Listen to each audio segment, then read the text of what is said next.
Good morning. This is Dr. Mary Bates. This is not personal medical advice, nor is this the opinion of my employer. It's a beautiful fall morning. There's a skill saw going off to my right and a woodpecker to my left and a beautiful lake behind me. I hope you're having a good morning. Today we're going to talk about families of people with dementia.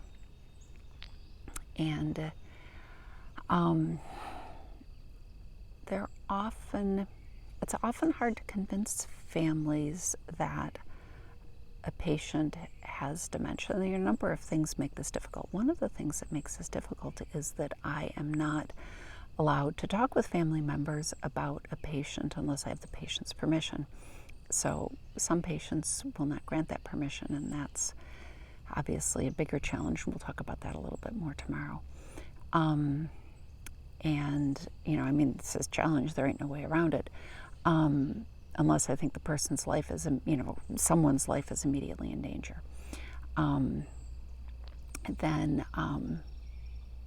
Even with permission, sometimes families have, sometimes it's just hard to get a hold of families. People have such busy lives. Sometimes when I talk with patients about, the fact that I've noticed that their father, say, has got some difficulties with his memory. A lot of times people don't want to think about this, of course, because,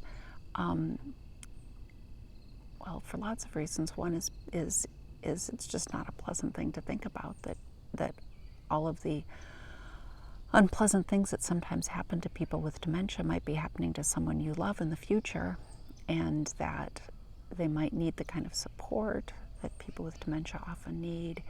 And if your father is getting older, what does this mean about you? All of these things are very strong motivations for not seeing that someone is developing dementia. Other reasons are much more interesting, I think. A common reason, I've been doing this job. This is not my first or second or even my third rodeo. So I've been doing this job a long time. I've seen a lot of people go from perfectly normal to having dementia. And I recognize the very, very early signs of it.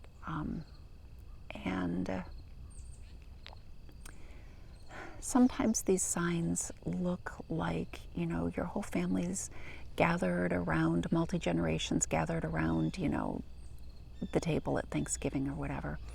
And, if I bring it to your attention, now that I've mentioned it, your father has gotten a little bit quieter over the years, but, he doesn't hear as well, he doesn't think as quickly, of course, because everyone's reaction times are slower.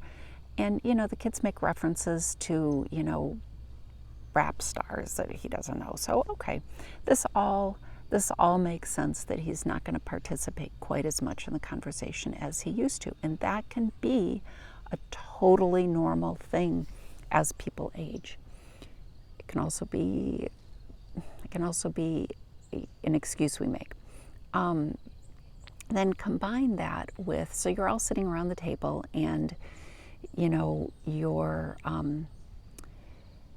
father says, remember that time we all went to the restaurant for, and he points at one of the kids, for your kids' celebration. And now another of your cousins has picked it up and says, oh yeah, and that was the time that Chrissy's ex-boyfriend showed up unexpectedly and they had a big fight, or yeah, that was the time that Susie and Sally accidentally wore the same dress or whatever. And your father has participated in the conversation, and you think your father has told a story and participated and remembers the whole thing because he's, nodding and laughing and smiling and participating, but he has actually said, remember the time we went to the restaurant to celebrate something for someone. And there's not really any content in that. But it feels like there was content in that because he's supported by the whole family system. And that's kind of like what I notice can happen when someone is starting to develop dementia, that the people around them will fill in the blanks for the person with dementia. And you don't even notice that you're doing it because that is what you do in family social situations. You know, is one person will start to tell the story and someone else will remember another detail, and it's, you know, I mean, that is how these things go. It's just a little difference of degree, and you have to really be paying attention to notice what's going on. And your father will remember the past perfectly, and so if you're testing his memory by saying, what was the name of my best friend from second grade? Guess what? Your dad's going to know that, and you're going to be like, darn, I don't even remember that. His memory's better than mine. Maybe I'm the one with dementia. Well, that's how dementia works. And the other thing is things your father has done all his life, like, you know, I don't know, stack firewood. He's going to be able to do that really well. And he's still going to be able to take advantage of the fact that he has 20, 30 years of experience stacking firewood on you, and he's still going to be better at it than you, you know, if he was better at it before he had the memory loss. And you're going to think, he can't possibly be demented because look how well he made, look at how good this lasagna was that he made. Look how well he stacked the firewood. Look how well he fixed my tractor, whatever.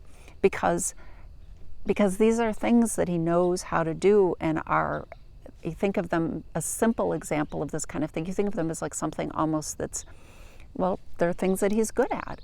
And they're almost like automatic responses. Like he's fixed so many tractors, he knows how to fix a tractor. He's had, you know, for people who are super social, he's had so many social conversations that he knows how to have a polite conversation when he's not quite sure what's going on because he's had a lot of skill at this over the years.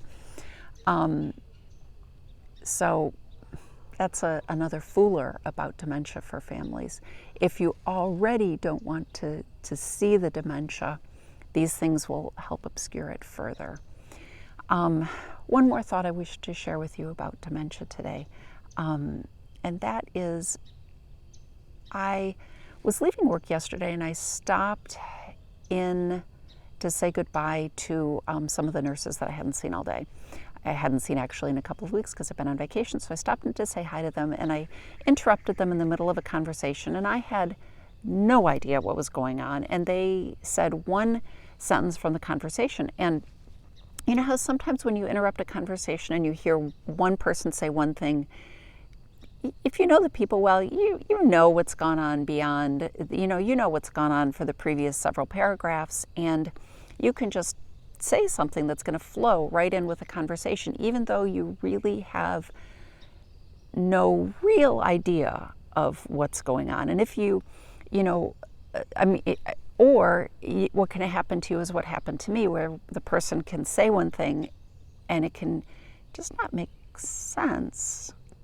Like I couldn't quite figure out what they were talking about, even though they told me a single sentence summary. Like it just didn't quite make sense to me. And because I've been on this planet a long time and had a lot of conversations with people, I said something which was appropriate because I'm always appropriate, and largely relevant. In retrospect, I think it probably wasn't completely relevant, but largely relevant to what the conversation was about. And so, I think that's what it's like sometimes for people with dementia, but all the time. It's as though they've been plopped into a conversation where they've only heard one line of it and they don't really quite understand what's going on.